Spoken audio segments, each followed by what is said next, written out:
রাজনীতিতে এসে কি ভুল করেছেন, কি বলেছেন মাশরাফি, চলুন শুনে আসি। মাশরাফি বিন মুর্তজার অধীনে বেশ সাফল্য পেয়েছিল বাংলাদেশের ক্রিকেট দল। ক্রিকেটের প্রতি তার নিবেদনের জন্য দেশ তরুণ প্রজন্ম ভালোবাসত মাশরাফিকে।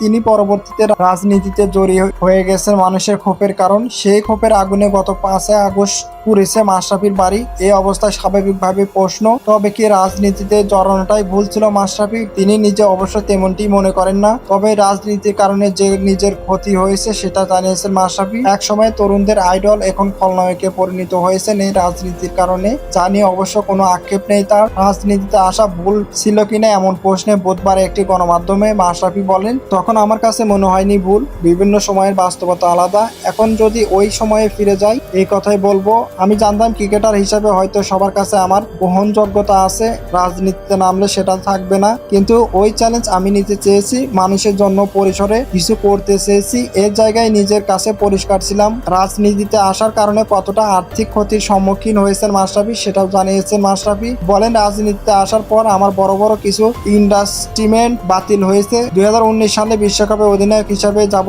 এই জন্য আরো বড় কিছু প্রস্তাব ছিল ইনভেস্টমেন্টের। রাজনীতিতে আসার পর সেগুলো সরে গেছে। মাল্টি ন্যাশনাল কোম্পানি তারা রাজনীতির সঙ্গে থাকতে চায় না। 8 থেকে 10 কোটি টাকা চুক্তি বাতিল হয়েছে। আমি ওই টাকা নিয়ে অনায়াসে আমার পরিবার নিয়ে সুখে থাকতে পারতাম, কিন্তু একা ভালো থাকার কথা না ভেবে নড়াইলের কথা